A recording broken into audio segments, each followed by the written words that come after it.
नमस्कार, मैं हूं आपके साथ आस्था कौशिक। हाथरस कांड पर बहुत बड़ी खबर है। बाबा के वकील का बहुत बड़ा दावा सामने आया है। हाथरस में भगदड़ के पीछे साजिश थी, यह कहा एपी सिंह ने, जो बाबा के वकील हैं इस पूरे मामले में। भगदड़ मचाने वाले लोग अचानक आए थे। एपी सिंह ने यह बात कही। 10 से 15 हाफ पैंट पहने लोगों ने भगदड़ मचाई थी।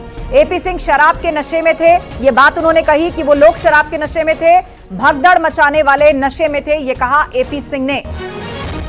तो बाबा के वकील ने बहुत बड़ा दावा किया है और कहा है कि भगदड़ मची नहीं, मचाई गई थी।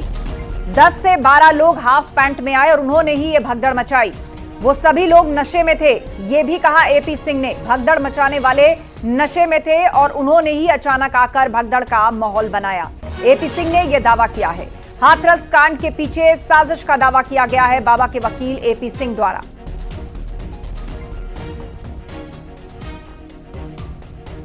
हुए थे लोग 10-15 की संख्या थी, हाफ पैंट पहने हुए थे। मधुकर ने बताया और सभी इंजर्ड ने बताया, जो इंजर्ड हैं अस्पतालों में, क्योंकि इंजर्ड हुए तो इंजर्ड वहां के आई विटनेस हैं।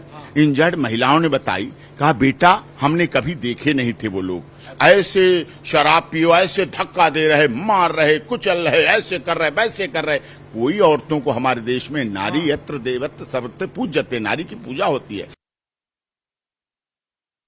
तो एपी सिंह ने यह दावा किया कि कुछ घायल महिलाओं ने इस बात को कहा है कि 10 से 12 लोग आए थे, हाफ पैंट उन्होंने पहनी हुई थी, शराब के नशे में थे और उन्होंने ही आकर लोगों के साथ धक्का मुक्की शुरू की और उन्होंने ही भगदड़ का माहौल वहां पर क्रिएट किया।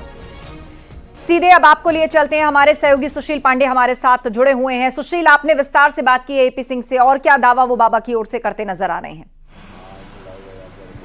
जी देखिए, लगातार एपी सिंह इस पूरी घटना पे अपनी नजर बनाए हुए हैं और उन्होंने सीधे तौर पर न्यूज 18 के इंटरव्यू में ये उन्होंने खुद कहा है कि 10 से 15 लोग ऐसे व्यक्ति थे जो शराब के नशे में थे। उन्होंने खुद ये बात मधुकर से बात करके बताई है और जब उसने सरेंडर किया था उससे पहले उसने एपी सिंह को ये जानकारी दी। और खुद एपी सिंह जब अस्पतालों में तमाम घायलों से मिल रहे थे तो तमाम जो घायल थे, जो आई विटनेस थे, उनकी तरफ से कहा गया कि 10 से 15 ऐसे लोग आए हुए थे जो शराब के नशे में थे और औरतों को ढकेल रहे थे। चूंकि इस पूरे मामले में अभी जांच चल रही है, लेकिन अगर मधुकर के द्वारा जो एपी सिंह का बयान है ये अपने आप में एक बड़ा बयान होगा, क्योंकि इस पूरे मामले में यूपी सरकार की तरफ से भी कहा गया है कि एक बड़ी साजिश है। और अगर ये साजिश है तो कौन उसके पीछे हैं, कौन लोग हैं जो इतने बड़ी घटना में शामिल थे जहां पर 123 लोगों की दर्दनाक मौत हो गई। बड़ा सवाल इस मामले में इन्वेस्टिगेशन स्तर पर यह भी देखने को होगी कि तमाम जो घायल हैं, जो तमाम लोग अस्पतालों में इलाज करवा रहे हैं, जिनके बयान को रिकॉर्ड किया गया है, उस बयान के आधार पर अगर इन्वेस्टिगेशन आगे बढ़ती है तो ये चौंकाने वाले तथ्य हैं कि हाफ पैंट में वो 15 व्यक्ति कौन थे।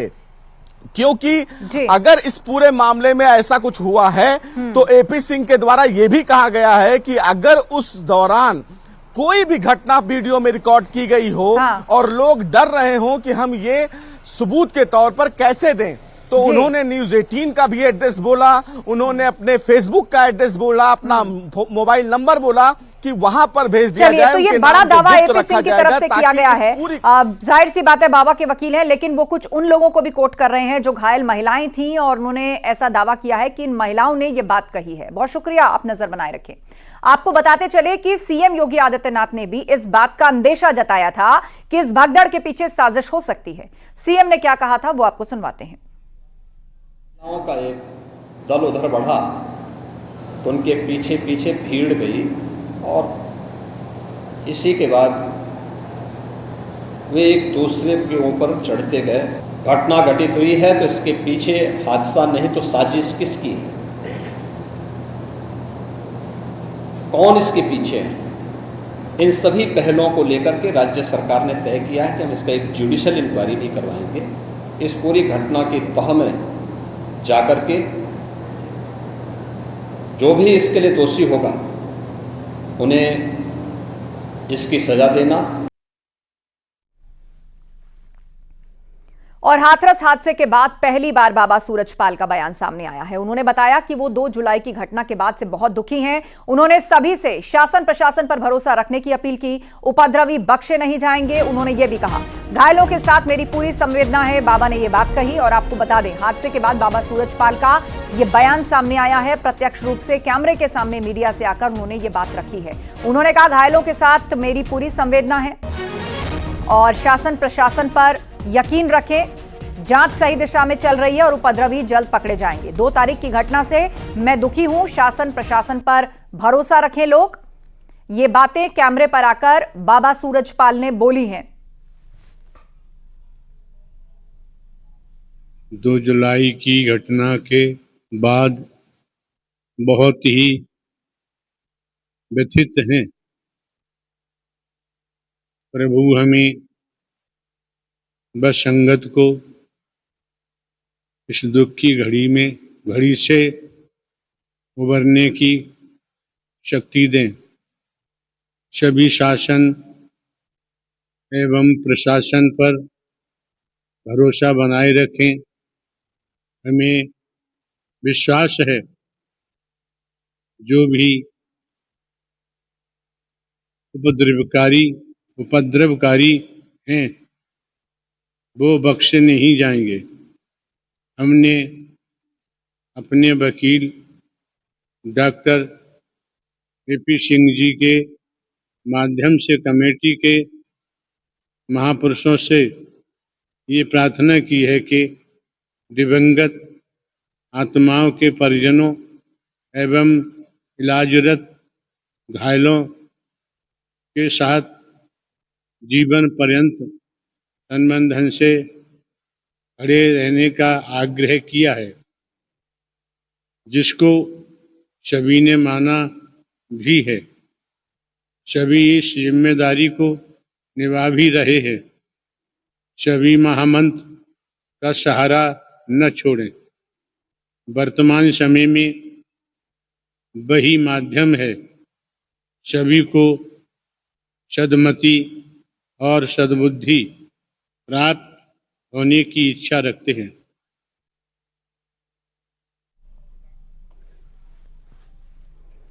हाथरस हादसे के 4 दिन बाद आज बाबा सूरजपाल सामने आए। बाबा सूरजपाल के सामने आने के बाद उनके वकील एपी सिंह ने न्यूज़ 18 से खास बातचीत की है। साहब, इतने दिन बाद आना, बाबा का इतने दिन बाद आना सामने, ये थोड़ा हजम नहीं हुआ? किले की तरह उसमें लोगों ने तो कल ही तो कहा था आपने कि न्यूज़ 18 ने कहा था कि लेटर से नहीं बल्कि सामने आना चाहिए। मैंने आपकी इच्छा पूरी कर दी, अगले दिन पूरी कर दी। आपने कहा मधुकर फरार, हमने कहा नहीं, मधुकर हॉस्पिटल में इलाज करा रहा है हार्ट, और मैंने एंटीसिपेटरी बेल नहीं किया, सरेंडर नहीं लगाया, अरेस्टिंग स्टे नहीं लगाया। ऑनरेबल हाई कोर्ट ने, सब कोर्ट खुली थी, कोई छुट्टी तो नहीं थी इस समय, सब कोर्ट वर्किंग थी। कहीं कोई हमारी तरफ से, आप सुप्रीम कोर्ट के वरिष्ठ पत्रकार, कोई नहीं। मेरा वादा था नहीं, हम क्यों करें, हमारे लोग मरे। घटना इतनी गंभीर थी तो बाबा को तुरंत सामने आना चाहिए था। बाबा तुरंत आए, मुझे इंगेज किया ना। आपको इंगेज किया, ये तो वेल नोन है। नहीं, आप गए, मेरे फोन कोई दिक्कत नहीं है, लेकिन बाबा को इतने दिनों बाद आना ये समझ से परे है। जब उनके देखिए उनके श्रद्धालु जब बिलख रहे थे, उनके श्रद्धालु जब ये चाह रहे थे कि बाबा आए, सामने आए, तब बाबा अपनी व्यवस्था सेट करने में लगे हुए थे कि हम अपना लीगल सेफ कैसे करें, अपने आप को कैसे बचाएं। गुनाह है क्या? बिल्कुल गुनाह नहीं है। डॉक्टर एपी सिंह से मिल नहीं, 123 मौतें। एपी सिंह साहब, आप समझ रहे हैं? सुनो, डॉक्टर एपी सिंह को एंगेज करना गुनाह है कोई क्या? मैं अच्छा एडवोकेट हूं कि ये नहीं बताया? न्यूज़ 18 पहले ये बताया मैं अच्छा एडवोकेट हूं कि नहीं? उसमें तो आपको पूछने की जरूरत नहीं है। सही हूं, वकालत ठीक करता हूं अपने दिमाग से, जितनी मेरी क्षमता है। संपूर्ण तो कोई नहीं होता है दुनिया में, लेकिन फिर भी अपनी तरफ से सही करता हूं। आप वेरीफाई कर रहे हैं इस बात? आप वरिष्ठ पत्रकार हैं, लीगल से जुड़े हुए, सुप्रीम कोर्ट के सुनते हैं, सब कर। क्या ऐसी घटना के बाद स्तब्धता नहीं आती मन में? कुछ शब्द ना बोलने का नहीं लगता है कि अंधेरा छा गया है हर तरफ, कानों से चीत्कार गूंज रही है। जब आंख खोलते हैं तो लाशें दिखती हैं, बच्चे मरे देखते हैं। जो लोग व्यवस्थाओं में थे, जो थोड़ी देर पहले जल व्यवस्था में थे, तो थोड़ी देर पहले व्यवस्था पंडाल में दरी बिछाने में थी महिलाएं लगी हुई, वो तुरंत लाश बन गई। ऐसे पड़ी है चित, उन्हें अपने शरीर का होश नहीं, लाश हो चुकी है।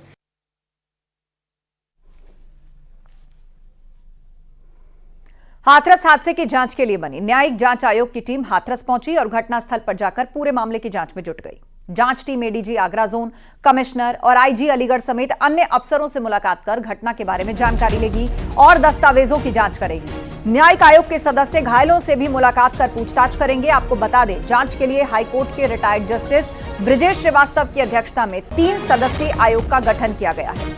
न्यायिक आयोग की हाथरस कांड की जांच के लिए 2 महीने का वक्त दिया गया है।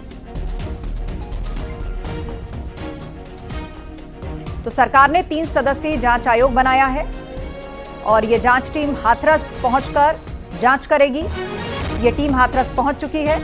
3 सदस्य हैं इस न्यायिक आयोग में और वहां पर जानकारियां खंगाल रही है। घटनास्थल का भी उसने मुआयना किया है। लोगों से बातचीत की जाएगी, आला अफसरों से भी मिलेगी जांच टीम और उसके बाद अपनी एक रिपोर्ट तैयार करके सरकार को भेजेगी।